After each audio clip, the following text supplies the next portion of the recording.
Hey loves, this is SR Welcome to my YouTube channel. Don't forget to subscribe, like, and comment. Enjoy. When I be having something real on my mind, I'll always be telling myself, oh yeah, you need to take notes, and then you could jot this down later so you could talk about it later. But why not just pick up my phone and record it? I'm not used to doing that, but I'm trying to get into that space where I am so I can share more with y'all. But I was just thinking about how growing up, I used to tell myself a lot of the times, like, you don't like attention, you don't like being put on the spot, because I was put on the spot a lot as a kid. Like, people always talking about the way I look, or you so pretty and stuff like that. I was put on the spot a lot, and I used to think that it was making me uncomfortable. Like, I didn't like it. I don't want people to pull me aside and tell me how pretty I am and stuff like that, when really it was the people around me that was uncomfortable. But it was easier for me to place that on myself than it was for me to admit that these people around me that's supposed to love me, and it would be like my peers, my friends, my family, and people like that. Even adults, even like I was a kid, and even adults, I could feel that energy from them, that they really just didn't like me, or they hated me because of the attention that I used to get.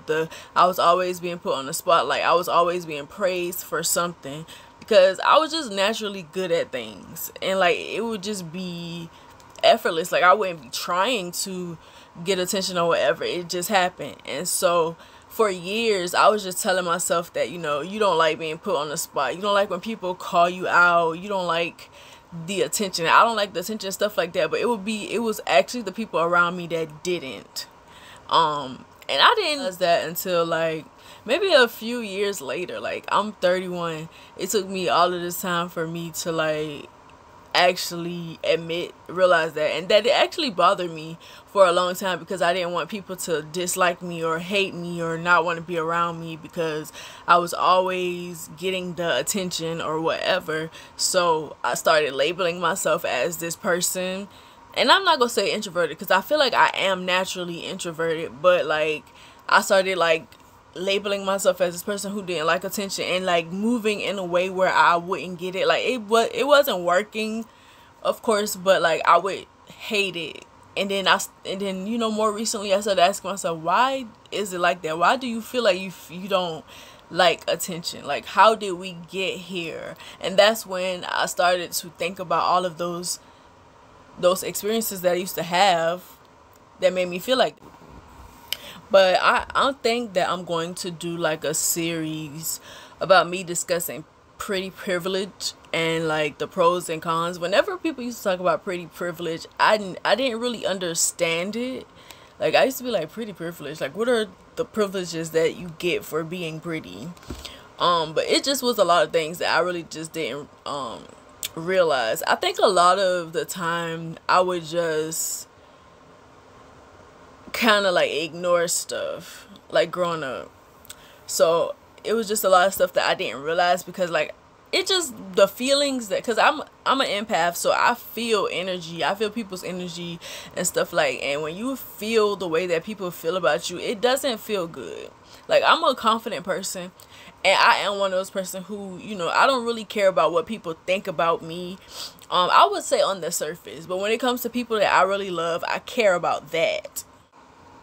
And so leading up to me publishing this, and maybe I'll do this with all of my novels, my novel series, my poetry collections, I feel like this would be a good way for me to connect with my audience and connect with different people, and we can talk about it, and then leading up to me publishing that book. But yeah, I'm working on this novel called Pretty Privilege, and it's pretty much me kind of talking about my experiences, but through a fictional character, because that's kind of how I deal with things. I've always been like that. I've always really been really good at writing stories and about stuff, and like putting like my experiences but writing using a fictional character to express my feelings and stuff like that. So leading up to me publishing my first novella series, I will make these videos. Before you go, check out my website at srgrahamwrites.org so that you can learn more about me and get news and book updates when there's a new release. Also, I'm having a holiday sale right now until the 31st of December, and then I'll have another sale on the 1st of January only. But you can get 30% off all of my signed paperback books until December 31st by using the promo code SRG Holiday 2021 at checkout when you visit my website and click on the shop tab. Also, you can check out my latest novel, Drown the Lovers, on Amazon and Barnes & Noble. I also have the full Two Monogamous series, if you haven't read it, on Amazon and Barnes & Nobles. And I will put it on other bookstores as soon as possible. Again, thank you for watching my video, and I'll see you in the next one.